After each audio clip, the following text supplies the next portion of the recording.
It's just That's I'm good. emotionally exhausted from the ups, the downs, which is why the music kind of helps. Yeah, I every now and then I think about like just kind of packing up Monsterriff and just letting it go, and then I'm like, that's like the one consistent bright spot in my life is Right. outside And of like, that'd my be marriage horrifying. is Monsterriff because no obligations, it's all fun.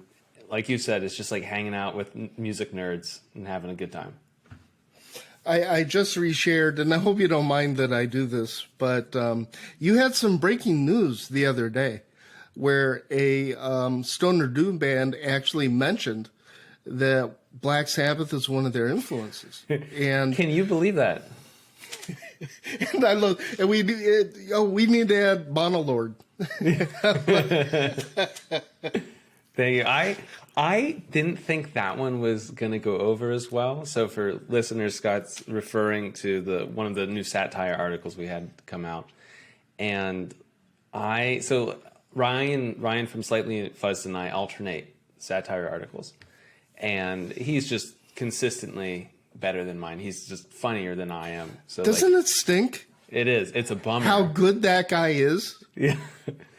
You know, even his voice, it's a pocket horribly. He's the reason that we did Riverside, but he like has a radio voice. He's good looking. He's artistic. He's young. And it's like, Yeah. And so, yeah, I was really happy with the response to this one because, like, it's not the best one that we've done ever, but it's like holding its own. And I thought it was just kind of a throwaway article, and people seem to really like it. But Ryan says that, like, as long as you throw Black Sabbath in the title, people like it. well, that's part of it, but I don't think, I think it's one of the best things that you've done because the concept was so obvious. Mm-hmm. And it's the kind of thing where, and I'll send the heck out of it, is people who aren't familiar with the modern underground heavy scene. That article, that parody is exactly what can lead other people into the scene if they're bored with traditional metal, if they're like, wow, if only there was something like Black Sabbath now, and they might not even know. So I thought it was great, and it was so positive, it was good natured, and it was funny when you're putting in Fu Manchu and Monolord and Kyuss and Sleep, and because we both know, we're always putting, I try to stay away from it, by the way. And this is a controversial point. I think Sabbath, the Sabbathian or Iomi worship, is way overplayed in the genre. It's like if somebody's using an overdriven tube amp, right, with a Gibson SG, and they do a chord that lasts more than half a second, it's not. Yeah, it's funny because like I think it was Chris from Ox, the band, was saying that they saw Fu Manchu back in like the 90s, and his buddy asked Scott Hill if he'd ever heard Black Sabbath before, as like a joke. And so like you think about a band like Fu Manchu, it's like, yeah, there's some like Sabbath influence there, but they sound nothing like Sabbath. There's two very different styles of music. And so you have all of these bands that are like underneath the same umbrella who all worship different versions of the same band. And so like you look at like the first 5 Sabbath albums, those are all kind of distinct sounds. And so when you start picking and choosing different sounds that you're going to adopt for your music, you might as well just be a different band. And so you have all of these people saying they're influenced by Sabbath, and like all of them sound different while still sounding the same. You and I and other people in the scene have a very distinct ear for what sounds like what. So like a band like Bongzilla, doomy, sludgy, sounds a lot different than Corrosion of Conformity, doomy and sludgy, right? They're just different brands of stoner metal, but they sound very different. Right, and then there's bands like Chevy and Orchid who actually take they're emulating more Ozzy. But where I have a problem, because I'm a geek, is the bass is nothing like Geezer and the drums are nothing like Bill. It's very rare that I hear anything that's straight Sabbath. And I also think it disrespects what I loved about your article, satire, but at least you referenced Electric Wizard and Monolord, and who are clearly, Monolord is stuck in Master of Reality with Planet Caravan vocals from Paranoid. But they're just completely different. So I really wish we could we're not going to, but in my writing, I try to get away from the Sabbath reference, especially with Acid King coming out with a monster release tomorrow. Have you heard that? Mm-hmm. I absolutely adore that album. I think Acid King is a great example of a band who has clearly influenced like a substantial part. But we keep going to the Sabbath reference. Black Sabbath never wrote anything like what Acid King played, ever. From their debut release to now, it's like, yeah, okay, it's power chords and it's overdriven guitar. But other than that, yeah, I think it's overplayed. Yeah. So kudos. Yeah, good. Thank you. And then you also did the other article about the Jesus band. Replica Jesus. Great name for a band. Love that name. And really cool album art cover too. Oh yeah. And I love how you brought in all of their influences and how grunge and our like Monster Magnet was great choice because they toured with Soundgarden. That's when I saw them. And then things kind of split a bit, but grunge, doom, stoner, they do go hand in hand. Yeah, and I was reading like some old like Reddit post or something recently, and somebody was just making the case that like, what is it? Grunge is just stoner rock with flannel. And like where you really start to see the split is when like you had bands like Candlebox, which were like hyper refined versions of like the grunge scene. Right. That like started going mainstream, and then it's like stops being associated with stoner rock. But yeah, those early stoner rock bands or early grunge bands like Soundgarden, and even bands like occasionally like early like Pearl Jam, even like they have like some like stoner undertones in there sometimes. Oh, totally. Really thick. Totally. Jeremy could be a stoner tune. Most of that album and even verses. They lost me a verse. I was in a dark place. We'll talk about that another time. Versus not an album that I liked. Stone Temple Pilots. Oh yeah, great, great point there. They're the band that we all made fun of back then, but I think they're probably the best example and the best band, the most organized, except for the singer. What is it with singers? Probably the tortured genius and like the desire for spotlight. Yeah, self-destructive tendencies in the spotlight. Yeah, I think you're right, but a lot of that, and I think Windhand openly embraced that with their last album. It had a lot of grunge in it for straight doom, the production and all that, but. We talked before. I don't like the labels. I wish I could get away from them. Mm-hmm. Yes. Yeah. And sometimes, I think, especially in the underground, they just don't have any weight anymore. To call something doom, what does that really mean? And also, like the Bongzilla and like the COC reference earlier, like. Yeah, those are stoner metal, but they're also sludge. So, like, what is the line between stoner metal and sludge, right? And so, like, you start splitting hairs at a certain point, and it's like, I don't really care. Like, I just like this band, and I like that band, and I don't like that band for whatever reason. For me, sludge is always I hate God, and maybe down with a very precise. By the way, sludge is a turnoff for me. As soon as I hear, read, or come across anything sludge, I tune out. I'm getting better at it.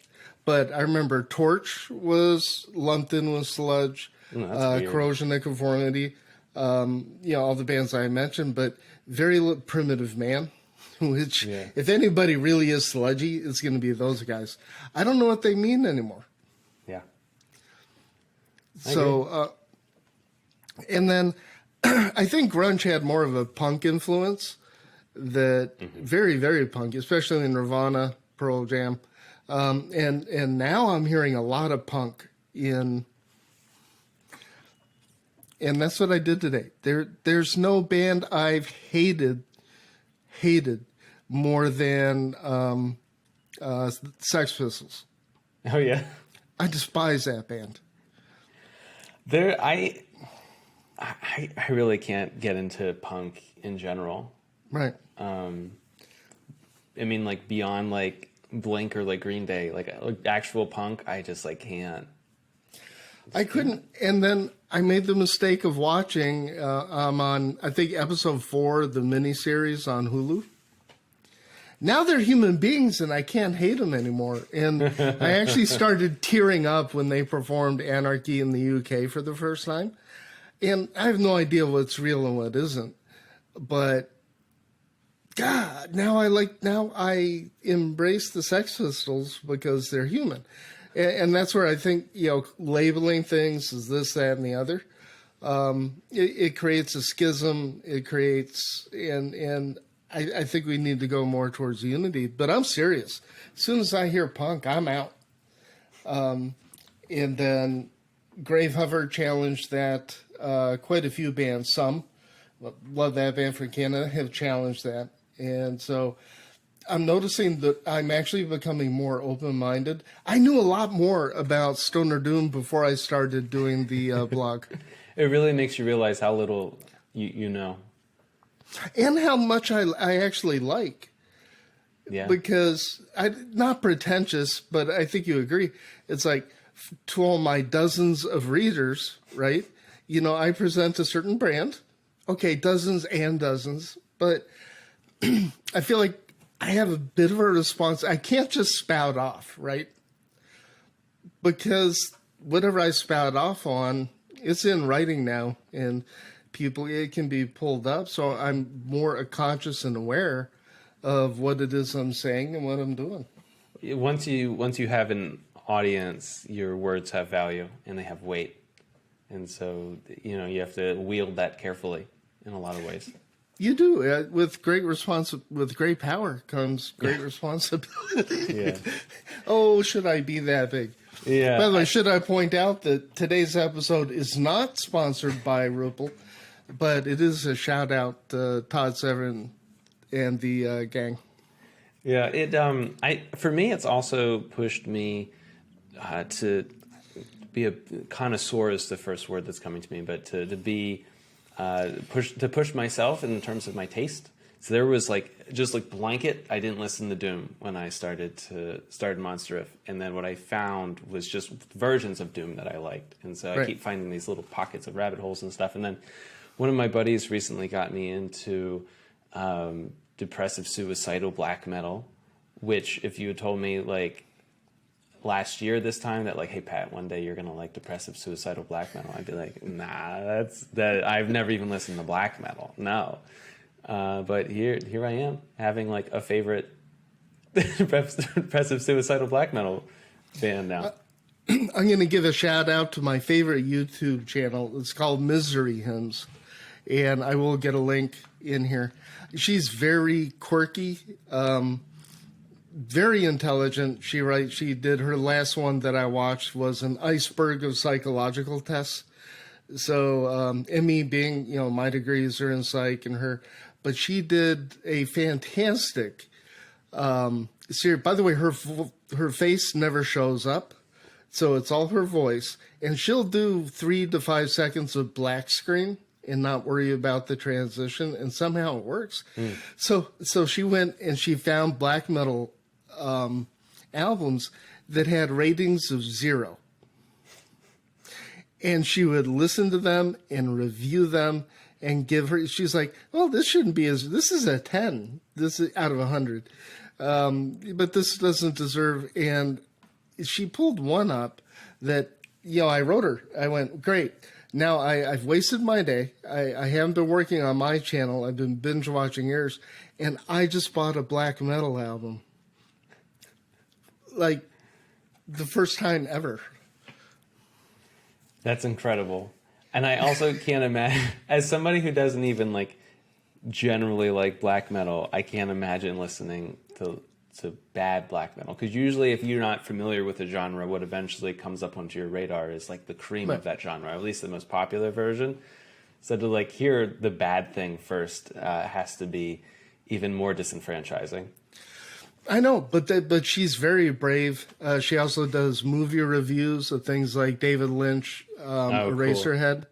I mean, she whatever she feels like doing, she does it. So shout out to Misery Hymns, link below. Everybody should. I would love to see her get up to 500, 1,000 subs. She's doing pretty well, but just great eclectic stuff. So now I like the Sex Pistols. And that's how you and I started, right? I didn't like something. Yeah, you didn't like the Tidal Wave album. And so in our first iteration, we tried listening to Tidal Wave. So I have a little surprise for you if you're up for it. I'm up for all sorts of surprises. Very nice.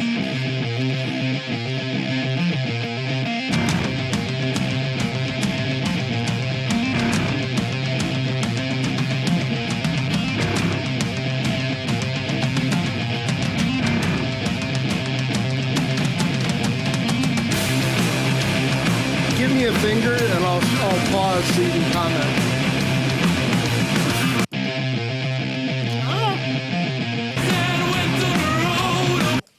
Sorry, I screwed that up. I was just going to make a joke and see if we could go this whole episode talking about Tidal Wave without using Sabbathian. That'll be our project as wordsmiths today.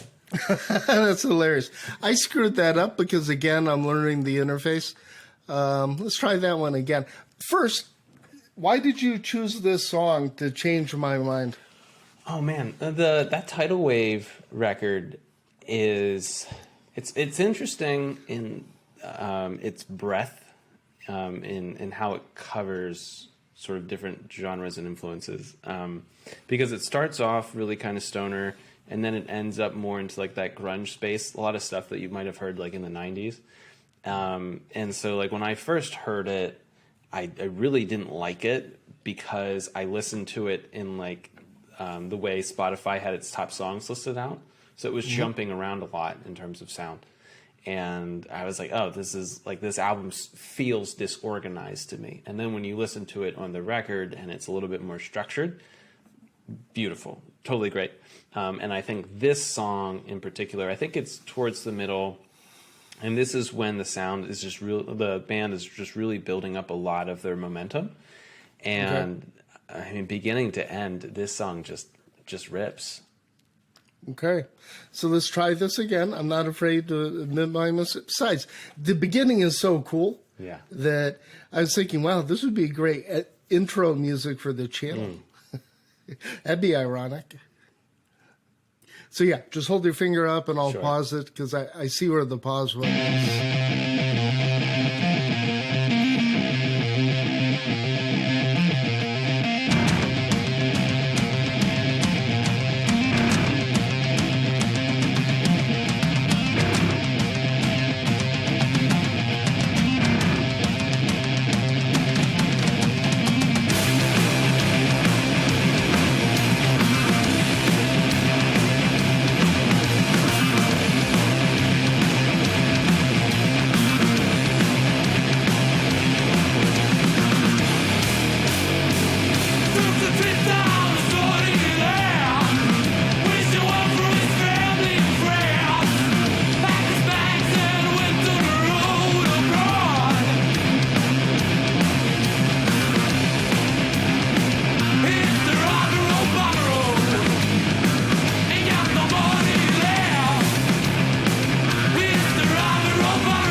So I just want to call out, just so people hear it, what he said there was that he's singing about a guy who got robbed by the ice cream man.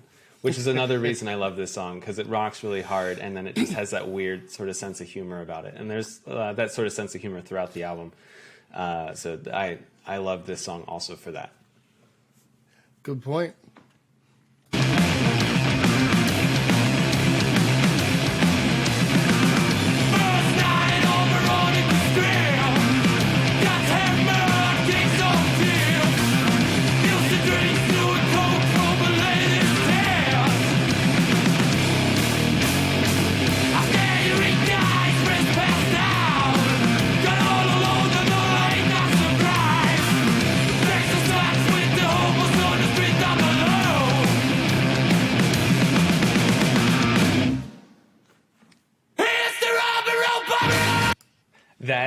That I think I mentioned this in our first go around.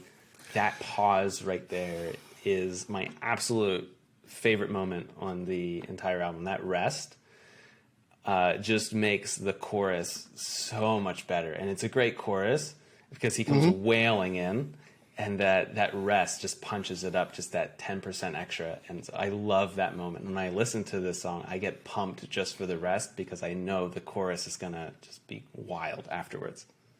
So this isn't the first time, that you sold me on it. Yeah. Spoiler alert. But what I notice every time I listen to it is how they've constructed the song. So it actually goes back to some old jazz breaks from like the 30s and 40s. So they do these transitions into the different sections of the song that I'm not literate enough to say exactly what that is. But they're adept, and a certain other band that we're not going to mention was also very good at turning on a dime, and that's where I'm getting that jazz. So it's very disciplined, and because this isn't your typical 2-chord boom boom boom boom, No. doom that doesn't change. And then all of a sudden they get twice as slow or twice, although this one does. But there's a lot of subtlety to the playing that went right over my head, and like it wasn't even on my list for the Doom charts. Okay, this is my way of making it up to the band because I was wrong.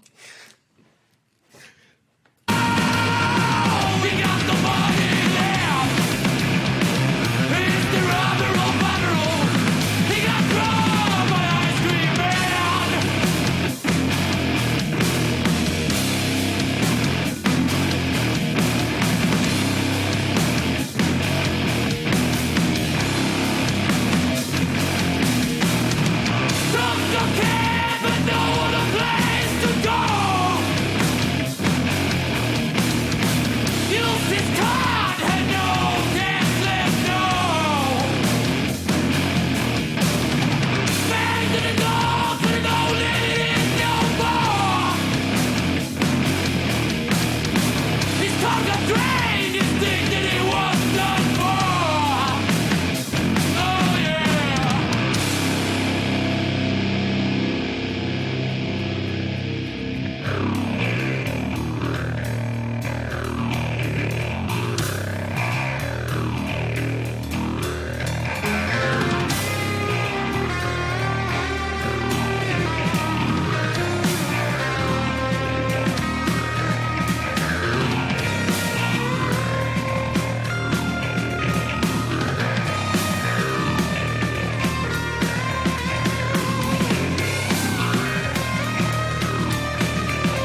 Your note about that sort of jazz structuring, I think, was spot on. Listening to it again this time, like the section with the guitar solo doesn't fit perfectly, but it rocks out and it's super cool. Mm-hmm. And then they do that again. They stop, they slow down, and then they come in again twice as slow, which is what you would expect in the finale. Yeah. Right? Of one of those old school, like Little Rascals or Three Stooges musical things. You know, it's very good.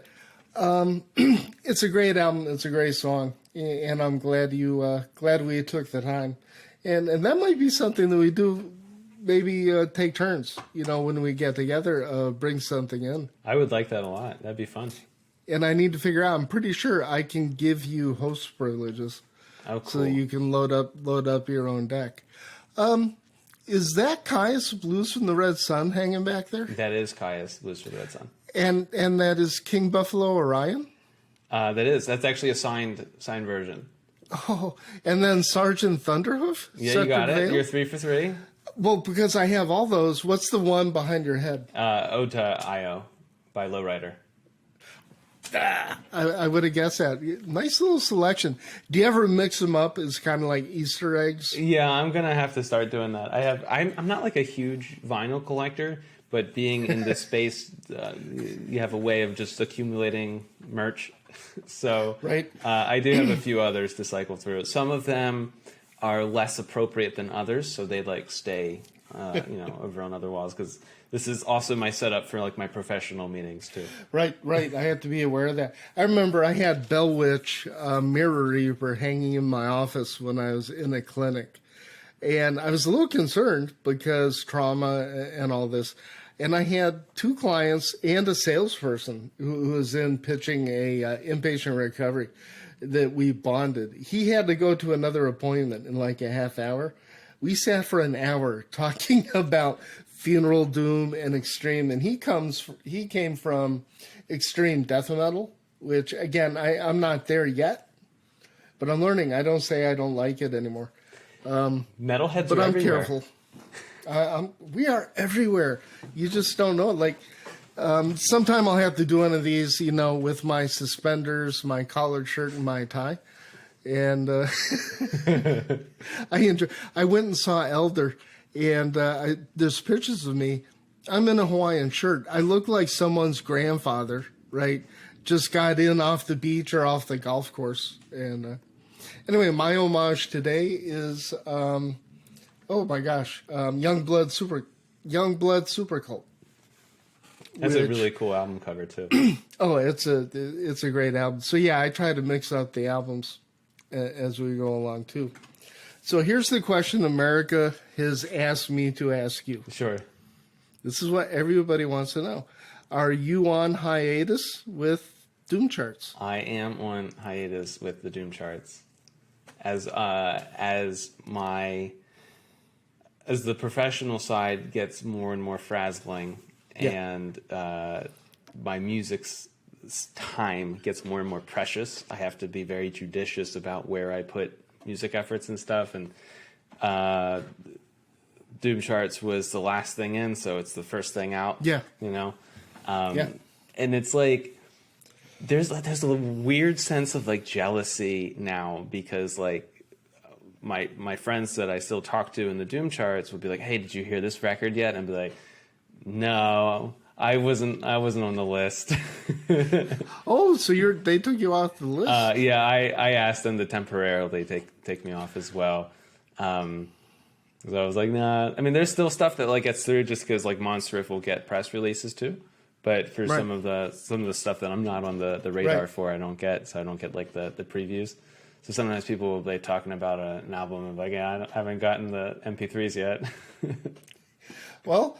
If anything, of course, I'll volunteer to be your proxy if there's something you think, oh, Scott, make sure this gets on there. Oh, thank you. I appreciate that. I figured out, in order for me to survive, I have to, so I now keep a running list as if that's what I'm submitting to Doom Charts.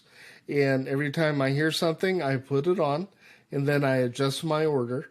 So it's the only way I can do it. And then when I write a review, there's always a paragraph that I use as the blurb on Bandcamp, Facebook, on my site, etc. So copy and paste. The only pain in the butt is band name, country of origin, and the record label. Yeah. I think for people who have, like, there are some people who come into the Doom charts and they already had that sort of discipline sort of Right. built up within them. Like, for people that were like, have just been on Bandcamp forever and have left reviews forever and are still doing that, something like the Doom charts is a very easy transition, because then they just go through, what were the 50 comments that I left this month, right? And like, what were the 20 albums that I liked the most? And then it's like, I think the other thing that's easy about actually being a member too is that, like, you don't have to go through, oh, this is my 1, 2, 3, 4, 5, 6, 7, 8, 9, 10. Right. You're just like, these are my 10, these are my 15, whatever. And that does make it an easier lift in a lot of ways. It does, but I think it is a weighted tally, right?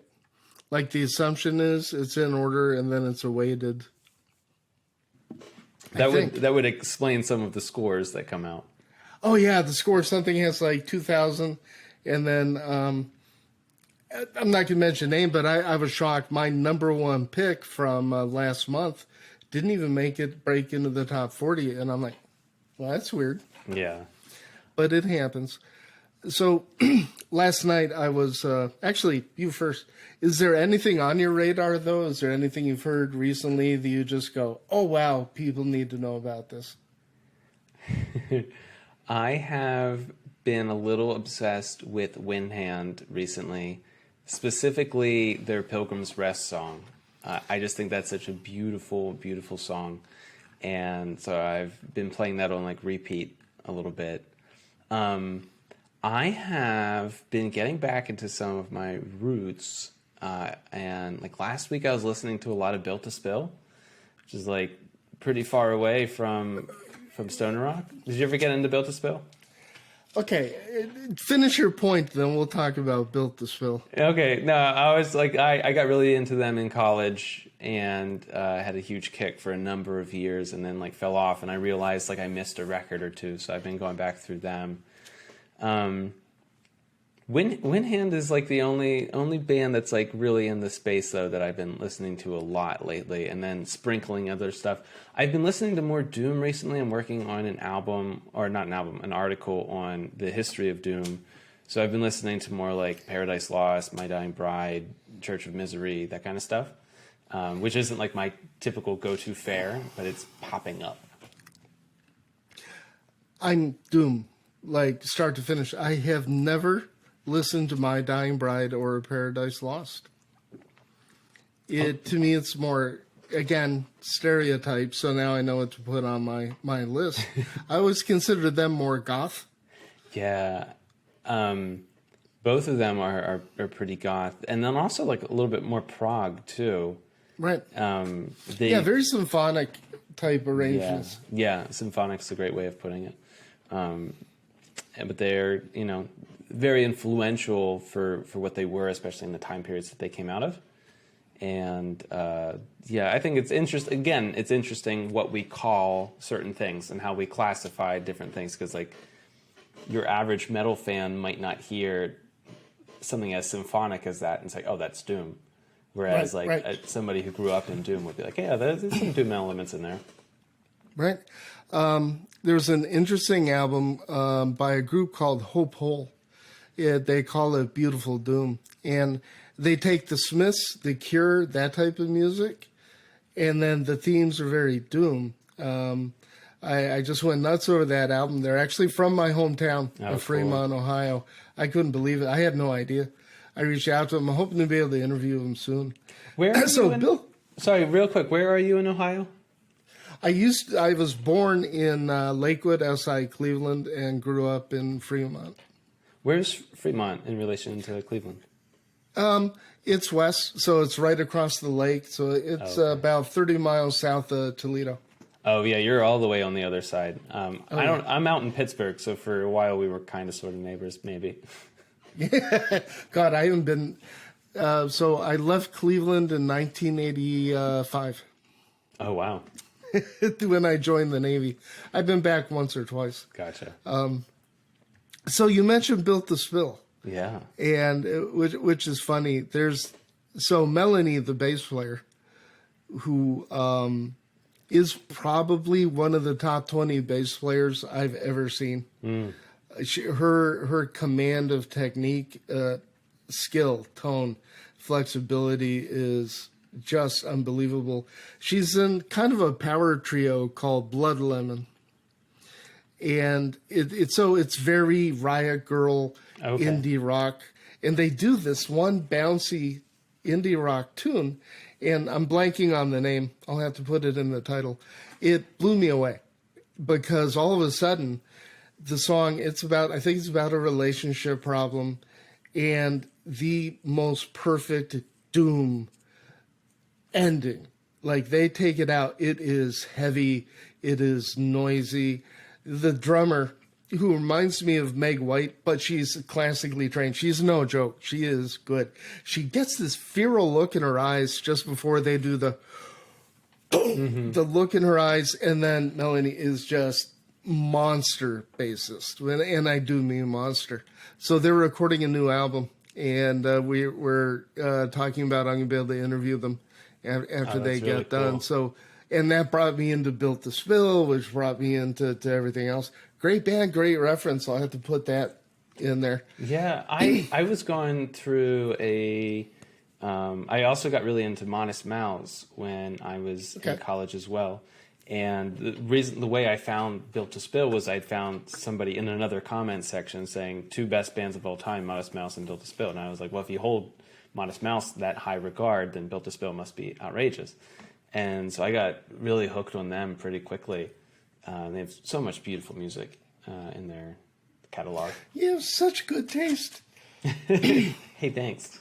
It's too bad Doom Charts, but do you think you'll have time to do this on occasion? Oh, yeah. I'll keep doing this kind of stuff. Plus, this is like you said at the top, this is fun. And it doesn't feel like work. Whereas Doom Charts quickly got to the point where it was like it was work, and then I was like stressed also because I was missing it too, and so I had to like start, it was the whole thing. So it was like it was doing more harm to me than good. So I was like, let's cut that, and then I'll get it back in there once I have more rhythm back in my life. I don't know if everybody knows what Doom Charts is. We are a super secret occult cabal. Yeah. We're basically an offshoot of the Masons. We're kind of like the Illuminati part. But seriously, it's a bunch of reviewers and writers, and we get bombarded with PR. I liken it to when I was growing up, it was record stores. So Peaches Records and Tapes were up where I came from, and Tower Records. It's like you get to go into that record store every week, and they have a grocery cart. And you can take all of them, or you can just take part of them. And it's like almost every day in glorious MP3, most of them. When I get a WAV file, I'm like, woohoo! Yeah. And there's a certain other site. I won't call them out. I'm not ready yet, but they do their reviews in MP3 256. It's not even 320, and I'm like, they're commenting on the sound quality. And I'm like, there's a very discernible difference between a full WAV file and that. But Doom Charts, so I'll never complain about it. But there was a point when you and I first started talking, I wasn't enjoying listening to music anymore. I felt like I had an obligation to listen, and it became very mechanical. It became very But there's 60 other dudes. I don't have to cover all the bases. So now it's more of an opportunity for me to relax, explore. And surprisingly, I have twice the size of a list. Now that I've chilled out about it, I have twice the list to submit. But I am a bit more, I'm not an organized person. But on this one, I'm like, I don't want to be the guy that's sending it into them like 2 hours before the deadline. So it's curated by Remy and Jupe, Yeah.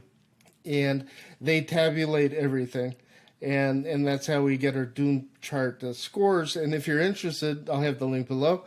You can check it out at doomcharts.com. That's doomcharts.com. And it's a lot of fun. You'll be missed. Hopefully you'll be back. Yeah, I do hope to come back. And one last thing I'll say for listeners that are unfamiliar with the Doom charts, like it is, and I say this without any bit of irony, it is the best place in the underground to find new music. Like there are a ton of great blogs, and there are a ton of great blogs that I love, but this is the one place where all of those blogs communicate together and very democratically state who is outstanding. And so like that is a very nice system for a scene that would otherwise have nothing and no glue holding it together. I know. I know. And of course, sometimes, I disagree but it's a democracy. Mm-hmm. And that's part of what I love about it. And it's not like Billboard. It's not based on popularity, because most of the guys could give two craps. Some of those guys come up with the most. I swear, it's like everything they submit is going to be in the bottom 50 out of the 150 to 290 last month. But it's a place for the underdog to make a name for themselves, because if you crack the top 40, or especially the top 25 on Doom charts, your life changes. Mm-hmm. There was a band out of Poland called Solar Trip. They were going to call it the day. They're saying, we're releasing this and then we're done. I rated them in my top 5. Doom charts, I think, had it was in the middle. I think it was in the teens. It changed. Now they're playing festivals in Poland and Italy. It's life-changing. It's really cool for a lot of these bands. So love the Doom charts. Yeah.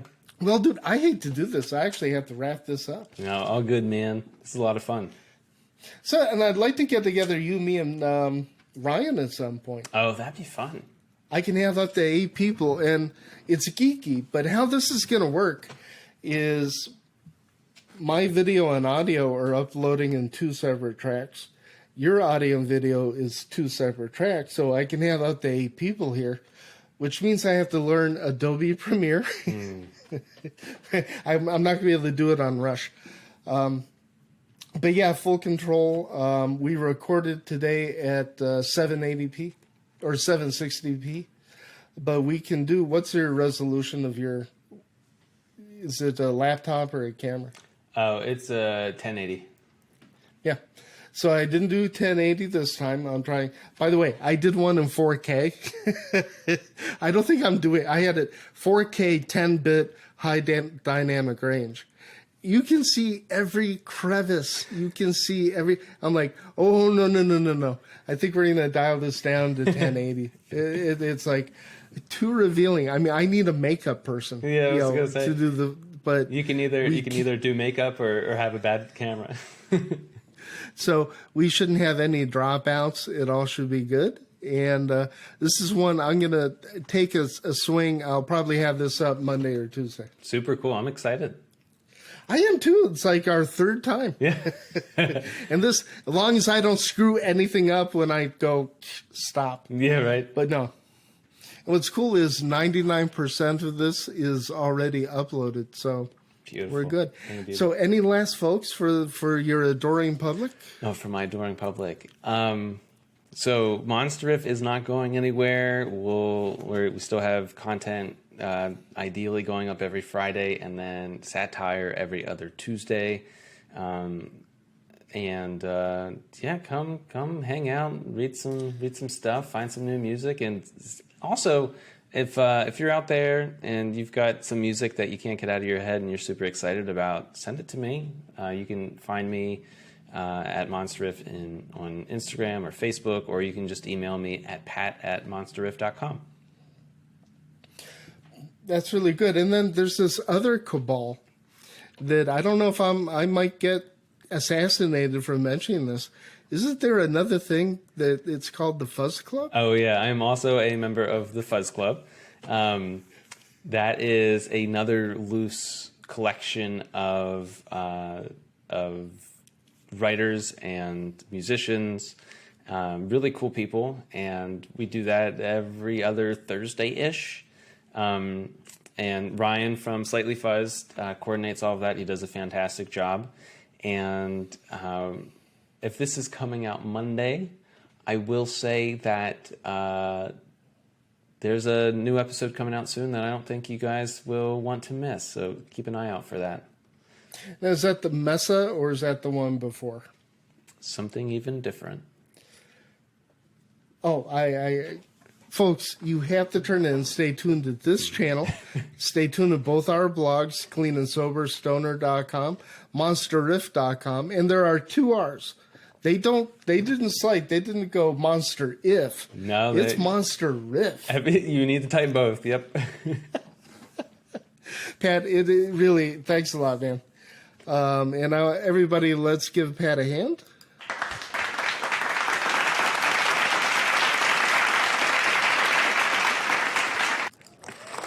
Oh, second round. Take a bow, my friend. I'm here for all the cheese. Thank you. Don't worry, I will not do this. Oh, come on. Holy mackerel. Whoa. Too much. It's funny once. Maybe in about another month. As always, I really appreciate our time together. I really look forward to it. And, likewise.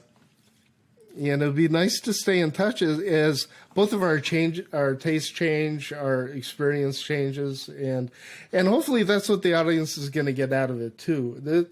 So we do this as an invitation for other people to get involved, and like he said, send him the music. He can send it to me, and I'd be interested.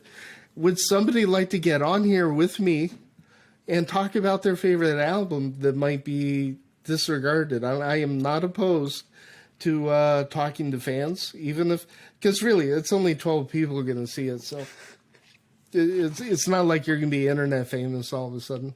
Just hanging out, talking music. Doesn't get any better than that. Okay, but I hope things improve for both of us, calm. Yeah. But good on you for staying in, keep fighting the good fight, and I'll see you next time, brother. See ya. Bye.